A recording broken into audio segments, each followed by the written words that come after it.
volvemos a estar otra vez en el mismo territorio de los Américo Castro y Sánchez Albornoz, en una pelea entre historiadores sobre el ser de España, pero ya no en los términos del 98, sino en los términos que, bueno, en el exilio labran Américo Castro y Sánchez Albornoz.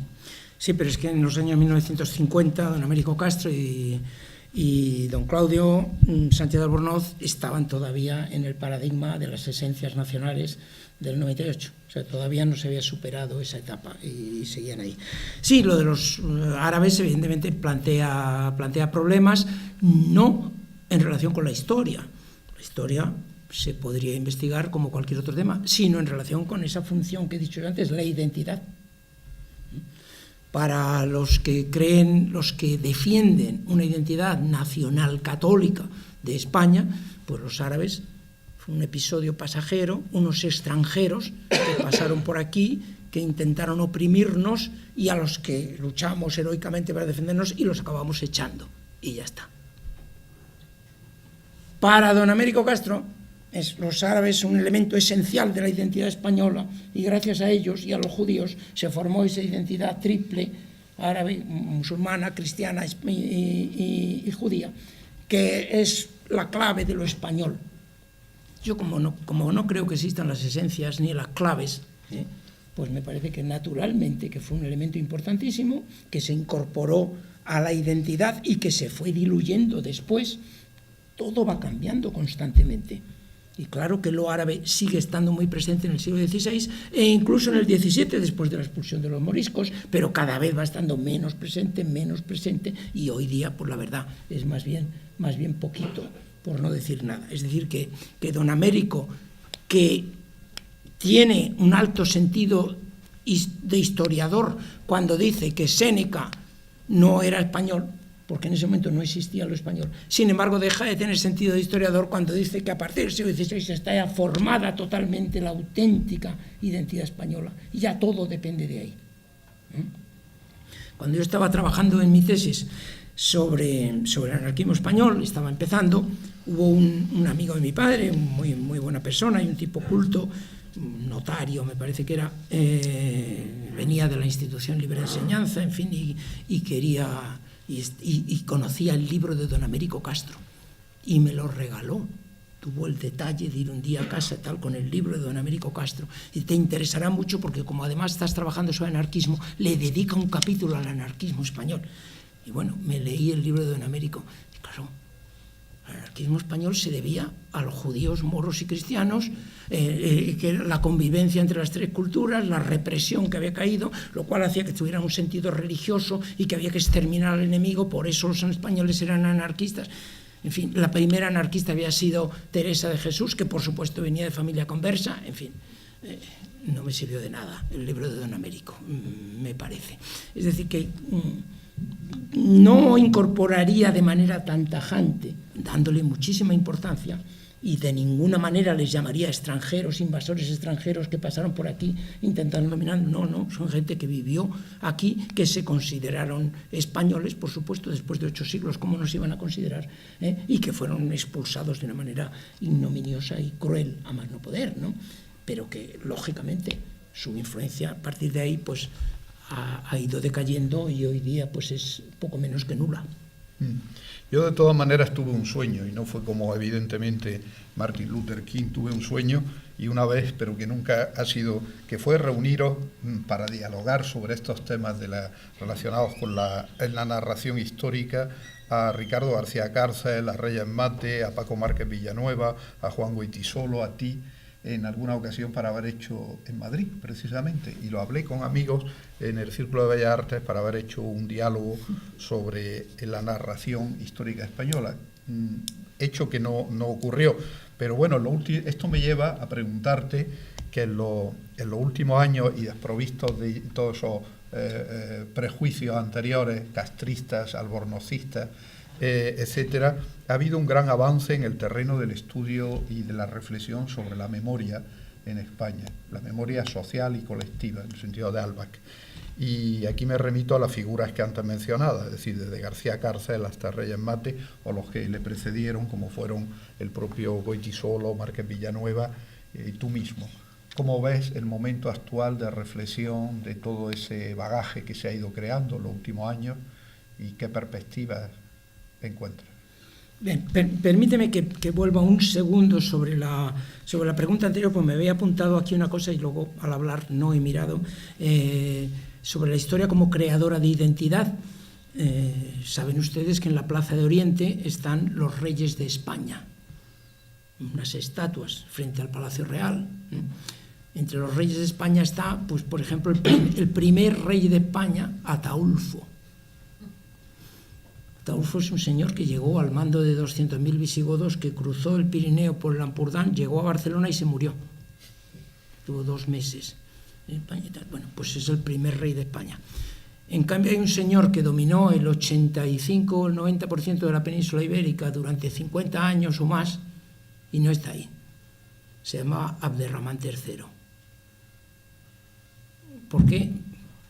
Porque no sirve para crear la identidad que se quiere crear, que es una identidad, por supuesto, católica, y no se puede reconocer que un gran califa cordobés fuera un gran rey de España, en sentido literal. Ningún rey medieval dominó durante tanto tiempo tanto territorio peninsular como Abderramán III, pero no está ahí, lógicamente. O sea, veamos hasta qué punto la manipulación. ¿Sí? Vamos un momento a lo de la memoria colectiva y España. España tiene problemas en este terreno de la memoria colectiva porque se trata, como tantos otros países, casi todos, porque se trata de una historia conflictiva. Porque aquí hemos tenido guerras civiles y porque la familia de alguno de ustedes estuvo en un lado y la familia de otros estuvo en otro durante esa guerra civil, y su abuelo estuvo intentando matar o mató al abuelo del otro, etc. Y luego una dictadura, y las familias de algunos de los aquí presentes colaboraron con esa dictadura y se aprovecharon y utilizaron la violencia sobre otros. Y otras, sin embargo, fueron familias que se vieron humilladas o detenidas o encarceladas o ejecutadas por la dictadura. Entonces, cuando hay un pasado sucio de este tipo, pues es muy difícil el tema de la memoria, muy difícil, porque decimos que la memoria crea identidad, claro, ¿y cómo se va a crear identidad sobre un pasado conflictivo, de muertes y de guerras civiles? La identidad hay que crearla sobre un pasado idealizado y aceptado por todos, que todos estemos de acuerdo en que los buenos fueron estos y los malos fueron los otros. Por ejemplo, que los buenos fueron los españoles en la guerra de independencia y los malos los franceses. Eso no es verdad, fue mucho más complicado, pero eso sirve, si se acepta así y se enseña así en la escuela, eso sirve para crear identidad antifrancesa y identidad española, claro está. Entonces, esto de la memoria, pues es un ejercicio muy complicado. Como estamos viendo ahora en Madrid, sin ir más lejos, en la comisión esta de la que yo formo parte, que estamos intentando asesorar al ayuntamiento sobre qué calles deberían ser eliminadas porque constituyen exaltación de la rebelión militar de julio del 36 o de la guerra civil o de los aspectos represivos de la dictadura.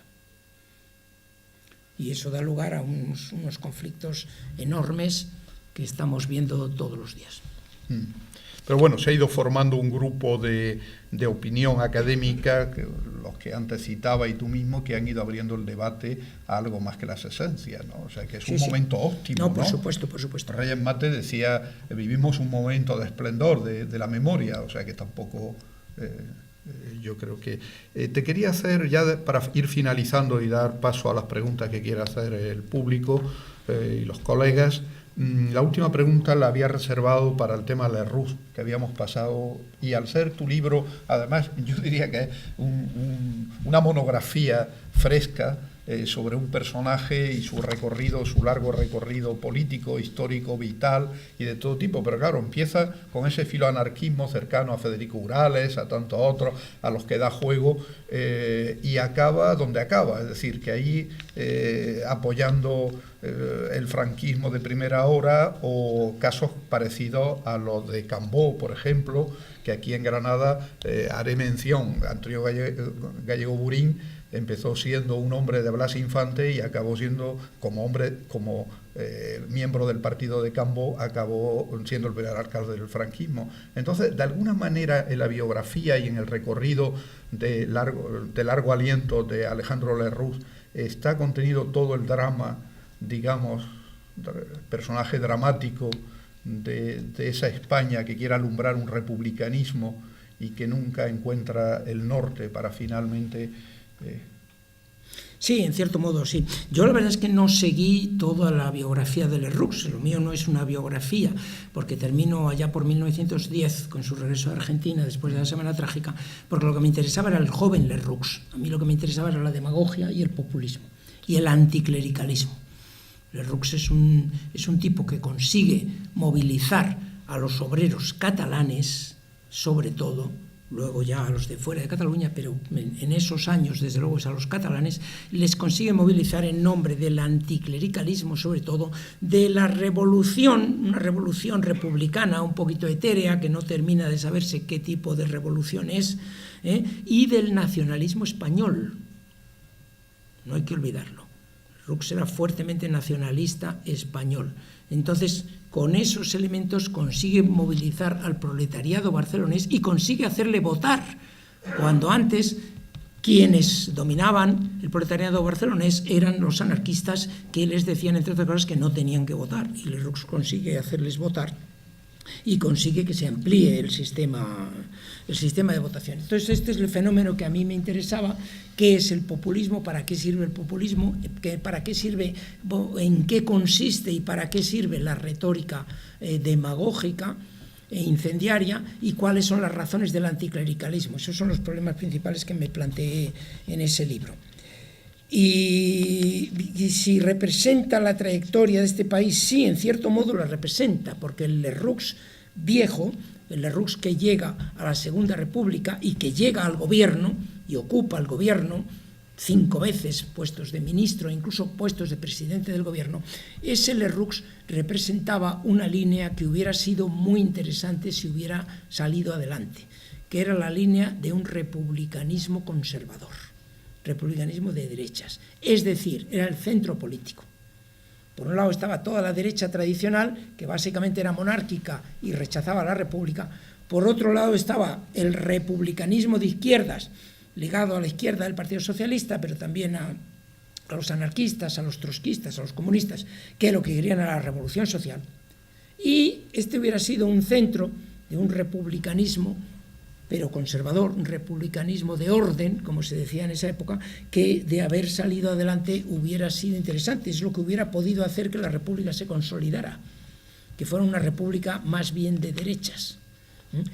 Pero no fue posible, entre otras cosas porque Lerroux tenía muchas manchas que venían de su pasado anterior.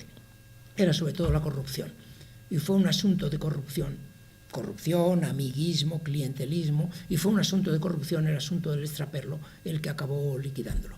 Y entonces en las elecciones tan polarizadas de 1936, pues el centro fue completamente machacado, y Lerroux ni siquiera sacó su propia acta de diputado, con lo cual esa posibilidad se frustró. Ya. Bueno, lo que has dicho tiene una actualidad completa, porque aunque no pensaba hacerte ninguna otra pregunta, pero vamos, es que lo tenía en mente. Claro, el caso de Lerroux, que no tuvo escrúpulos, no recuerdo qué frase, si era de Federico Urales, que tú dices, ¿no? Que era un hombre en cierta forma de palabra, pero no tenía escrúpulos a la hora de financiarse, ¿no?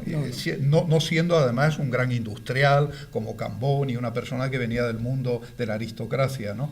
Entonces la pregunta es la del millón, es decir, ¿qué similitudes podemos encontrar con el momento actual? No, yo no encontraría, ¿no? Yo sinceramente no encuentro similitudes, porque no encuentro, en el panorama político español no encuentro ningún político populista, ¿eh?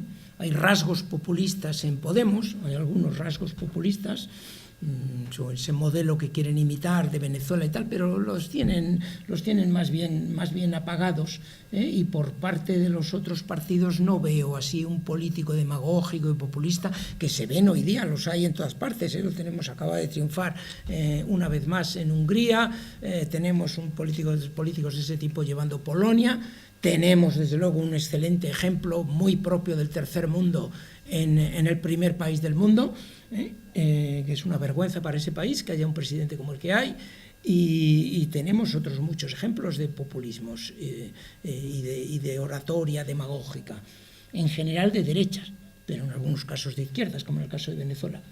Entonces, yo no veo en España fenómenos de ese tipo. Veo, naturalmente, rasgos de discurso populista pues en todos los nacionalismos y, por supuesto, en el nacionalismo catalán.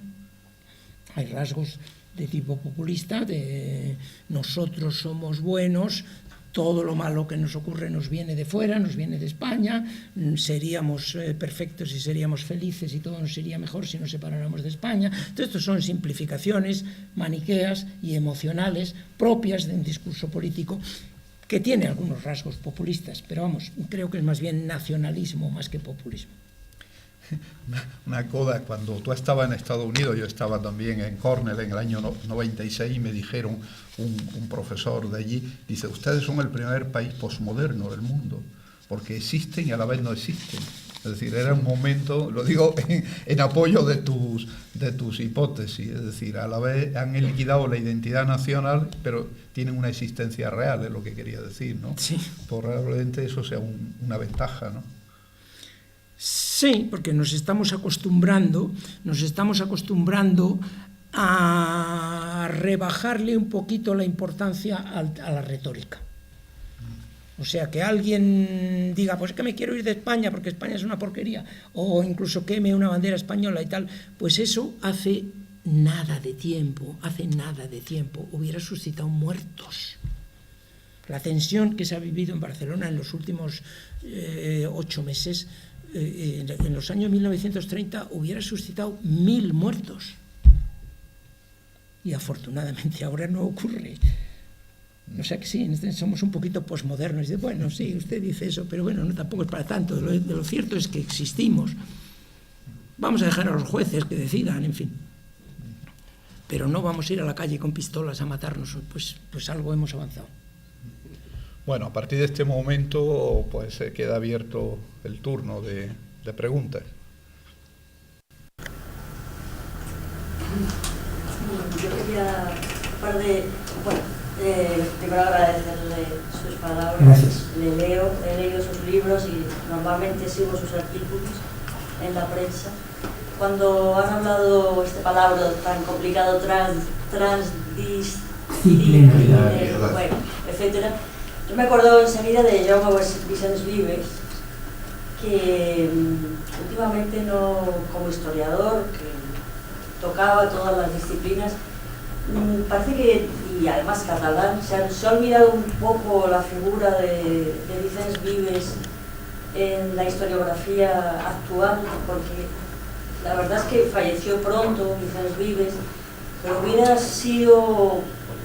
hubiera abierto un camino quizá para la comprensión de lo que es España y de lo que es Cataluña, que ya abrió en ese momento, que estaba abriendo en ese momento, y de hecho discípulos suyos, como algunos historiadores catalanes, Luis Fontana o algunos otros, parece que se ha olvidado un poco el nombre de Vicens Vives para entender lo que es la historia de la España del siglo XX, del siglo XXI. Y después, un poco relacionado con eso de la comprensión de lo que estamos viviendo ahora, ¿no ve usted un poco con toda esta reivindicación nacionalista, por una parte y otra, no voy a decir solo al otro lado del Ebro, sino también a un poco de involución, es decir, a apelar a las esencias tan románticas como ha explicado en su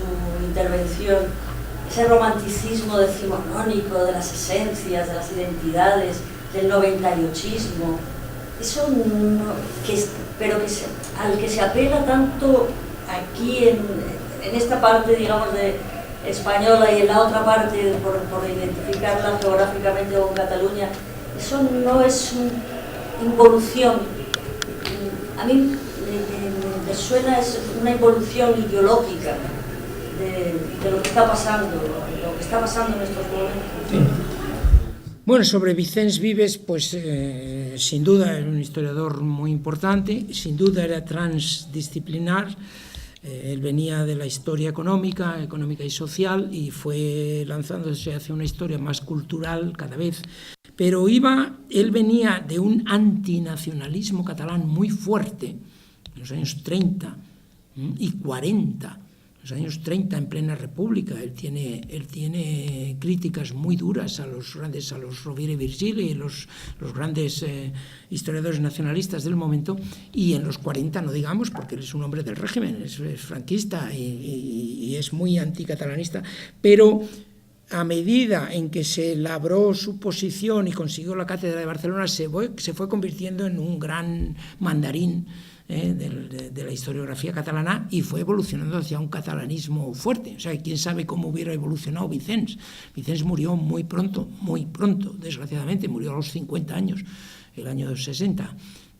Había nacido el 10, o sea que 50 años justos, y quién sabe cómo hubiera evolucionado. Alguno de sus discípulos, como usted ha dicho, pues Fontana ha pasado de un marxismo bastante ortodoxo a un nacionalismo militante, o sea, quién sabe cómo hubiera evolucionado Vicens, pero en fin, en todo caso, un historiador muy importante. ¿Involución en el nacionalismo actual? Pues sí, claro, pero depende de con quién se compare, con qué época la comparemos. Si lo comparamos con hace 10 años o 15, pues sí, da la impresión de que hay una involución. Los nacionalistas catalanes están en posiciones muchísimo más extremas de lo que estaban entonces, y los españoles pues también han sacado sus banderas y están ahí en las casas y están lanzados y están poniéndose a cantar soy el novio de la muerte, madre mía. Sí, pero a lo mejor todo eso ya existía, ¿no? Estaba ahí, y lo único es que la crisis catalana le ha proporcionado la ocasión para salir. No es que el nacionalismo español esté lanzado hacia posiciones más duras que antes. Yo al revés, creo que está en posiciones más moderadas, como le digo, vuelvo a repetir, por el hecho de que no se han producido agresiones violentas, ni por un lado ni por otro, lo cual está muy bien. Pero el inconsciente está ahí, claro, es que cuando se le ha educado a uno en el nacionalismo español, pues es muy difícil que eso no salga a la luz en algún momento. Miguel Ángel. Sí, bueno, muchísimas gracias por venir y por participar en este acto, y bueno, por todo lo que nos ha enseñado, por todos los libros que ha escrito, y aparte por lo que ha contado hoy. Y yo me gustaría hacerle una pregunta que está desde luego presente en toda su obra, pero que tiene mucho que ver con la actualidad, y usted ahora mismo acaba de lanzar una frase donde se deja ver, ¿no? Y es el problema nacional español reflejado en los símbolos, ¿no? Porque los símbolos son fundamentales para dar solidez a esos mitos, y son fundamentales para generar nación, para hacer nación. Y yo creo que, compartido usted conmigo, que España puede tener un problema en la actualidad desde el punto de vista de sus símbolos nacionales, porque los propios símbolos nacionales pues definen a la nación, y acaba usted de referir, pues bueno, no sé si eran 6, 7, incluso más ministros cantando con 4 ya está bien. Frente a la Legión, con todo el simbolismo histórico que tiene la Legión, frente a un crucificado, cantando en un momento de la Semana Santa, participando en el espacio público, la utilización de esos símbolos en un ámbito religioso. Evidentemente hay por lo menos dos Españas enfrentadas desde el punto de vista de cómo se concibe una nación española laica, que parece que no es la mayoritaria en el gobierno ahora mismo, por decirlo de alguna forma, y otra vinculada con el catolicismo. Entonces me gustaría saber qué piensa usted de todo esto, y sobre todo si tiene cuál puede ser la vía para generar un nacionalismo español, si me permite usted, con un simbolismo pues laico. No me gustaría utilizar la palabra sana, pero creo que usted me entiende. Sí, entiendo. Sí, digamos constructivo, sí. Pues es muy difícil porque tendríamos que estar de acuerdo sobre los datos básicos del pasado y sobre qué cuestiones nos conviene exaltar. Es decir, yo creo que lo más sano y lo más constructivo sería, por ejemplo, exaltar la transición. Un periodo de historia de España de sensatez y que se salió de una situación muy difícil, se salió de una dictadura y se consiguió pasar a una democracia en un periodo corto, ¿no? Una cosa en 3, 4, 5 años. Se escribió una constitución, se celebraron elecciones, todo ello con escasa violencia. Hubo episodios de violencia, pero no son demasiados, y podríamos mitificar un poquito aquel periodo. Claro que la transición tuvo muchos problemas y muchos puntos oscuros que podríamos, si nos ponemos a hacer una buena historia de la transición, pues habría que resaltarlos, pero a lo mejor, desde el punto de vista de la mitología, pues podemos lavarla un poquito, teñirla un poquito de rosa y contársela a nuestros hijos para que se sientan orgullosos del país en el que viven. Se construyó una democracia, se descentralizó el poder, se reconocieron las lenguas existentes en el país, en fin, se hizo una división de poderes, todo ello en un clima relativamente pacífico, exceptuado prácticamente ETA y algunos grupos de extrema derecha que actuaron. Pero, bueno, todo eso se podría exaltar, pero yo estaría hasta dispuesto a participar en una construcción mítica siempre que sirva para favorecer la convivencia ciudadana. Pero habría muchos españoles que no les gustaría eso, y desde luego la joven generación que representa, por ejemplo, Podemos, pues está culpando de todos los males justamente a la transición y al régimen del 78, con lo cual tampoco estarían por esa labor. Entonces es muy difícil. ¿Qué hacemos? ¿Le ponemos letra al himno nacional para que lo canten tan apasionadamente como cantaban El novio de la muerte el otro día? ¿Le ponemos letra al himno nacional? ¿Y qué letra le ponemos? ¿Lo ponemos a cantar a los tercios de Flandes y las tres carabelas y tal? Pues hay algunos que no nos gustaría a lo mejor mucho eso. Nos ponemos a cantar la transición, a otros puede ser que no les gustara. Es que no tenemos un acuerdo básico sobre los valores políticos fundamentales que nos unen. Sí. Por tanto, es difícil construir los símbolos. Yo también me quiero unir a las palabras de agradecimiento por su sabio análisis. Y también quiero confirmar las disciplinariedades de la geografía, porque yo me acercaba a su obra desde la geografía. Y quería hacerle una pregunta concreta. ¿Cómo ves la situación actual?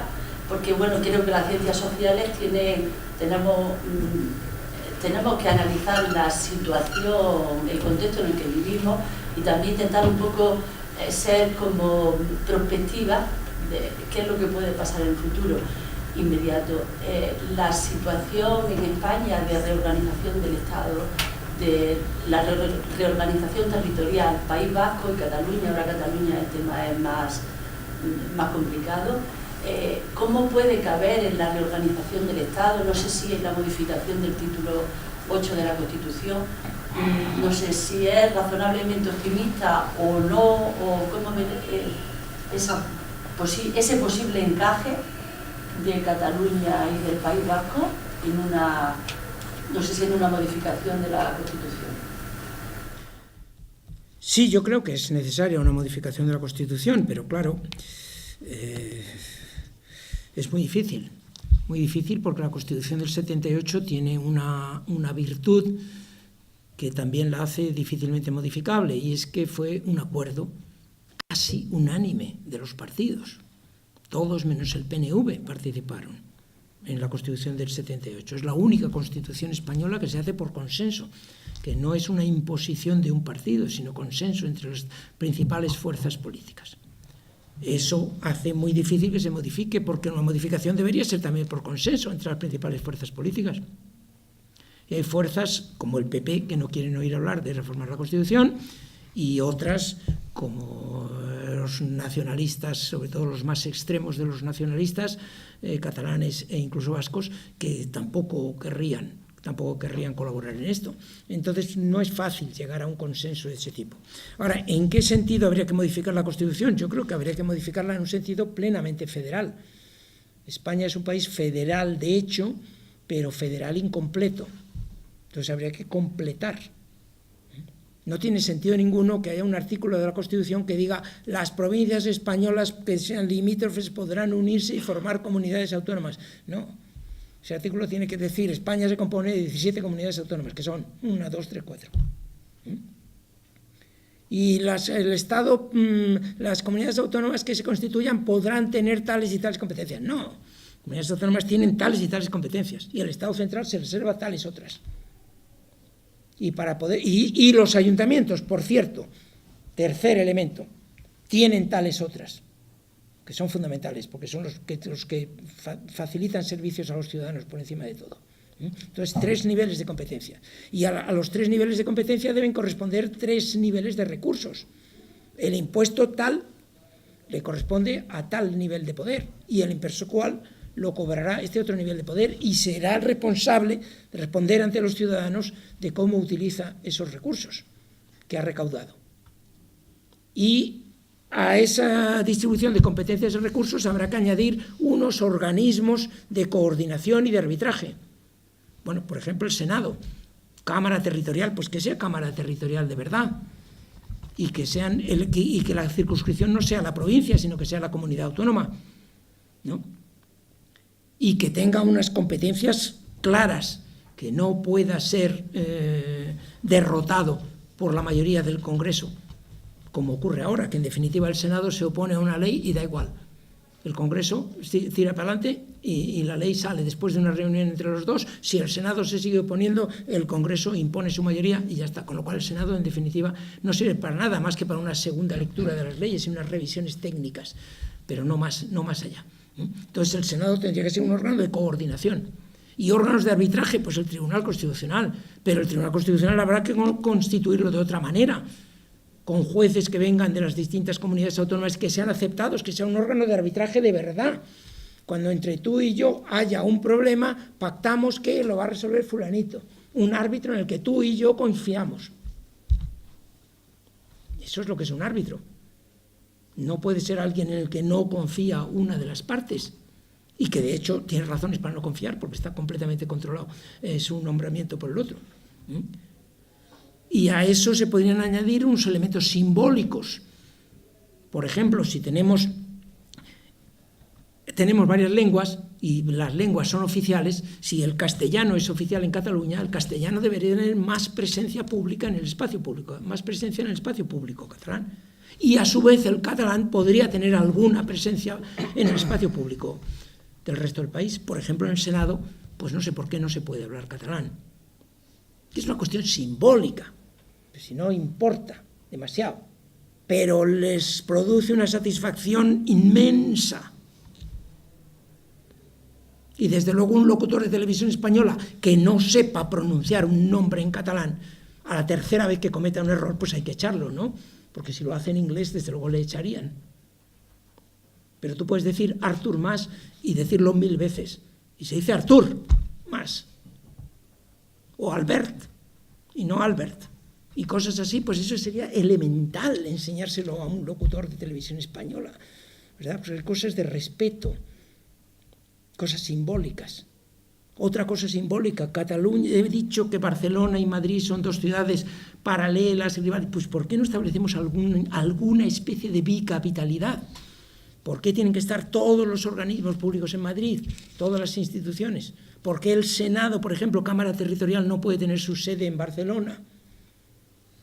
Cosa que a los independentistas les sentaría muy mal, porque ellos no quieren que haya presencia del Estado español, pero es que debe haber presencia del Estado español en Barcelona. En fin, reformas que deberían ir a la Constitución y que veo muy difícil que puedan ir a la Constitución porque no hay consenso. Yo creo que ya la última palabra que le ha pedido al señor decano y ya nos podemos... Bueno, sí, pero no es protocolaria, es sobre una cuestión, aunque el protocolo entra en los rituales y los sitios. Pero bueno, después de esta este acto, de esta conversación tan amena y profunda a la vez. Sabemos más y te conocemos mejor.